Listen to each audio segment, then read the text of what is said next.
Halo Ibu Rati, halo Ayah Ibu di rumah. Jumpa lagi dengan saya untuk melanjutkan pembahasan sebelumnya tentang stimulasi gerak kasar anak usia 0-3 bulan terkait kemampuannya telungkup. Halo dok, panjang sekali ya pembahasan tentang kemampuan telungkup ini. Sampai 3 kali diskusi virtual, pembahasannya masih seputar ini. Iya Bu, untuk bayi usia ini, target utama perkembangan gerak kasarnya memang lebih kepada memperkuat otot leher dan melatih kontrol geraknya sebagai dasar dari gerakan-gerakan lain yang lebih sulit yang akan anak pelajari selanjutnya.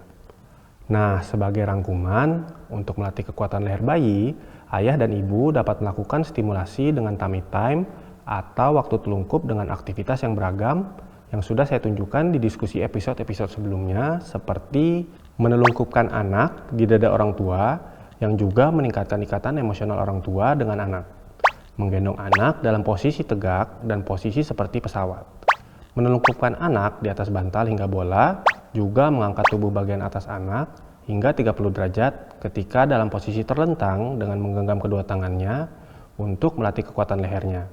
Jika ayah ibu sudah melakukan stimulasi tersebut dengan rutin, seharusnya sekarang buah hati ayah ibu sudah lebih kuat dan dapat mengangkat lehernya hingga 45 derajat ke atas ya. Anak saya kan sudah saya stimulasi dengan cara-cara tersebut dok. Tapi harusnya bisa tahan berapa lama sih dok tummy time di usia ini?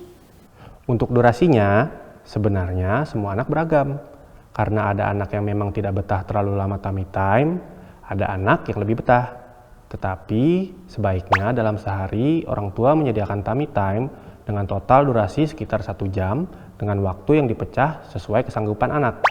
Ketika sudah menginjak 3 bulan, anak diharapkan sudah dapat mengangkat kepalanya dalam posisi tegak ketika sedang tummy time. Wah, sudah harus bisa tegak dok kepalanya. Iya Bu, diharapkannya seperti itu. Jika belum bisa berikan stimulasi lain seperti pada video-video berikut ini.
Orang tua dapat meletakkan anak dalam posisi telungkup di paha orang tua dengan satu kaki lebih tinggi agar mempermudah anak.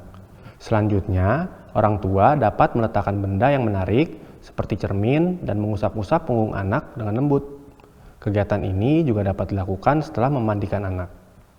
Kalau sebelumnya kita mengganjal dada anak dengan bantal yang besar, karena diharapkan sekarang otot punggung, perut dan leher anak sudah lebih kuat, kita dapat mengganjalnya dengan benda yang lebih kecil seperti selimut kecil atau handuk yang digulung.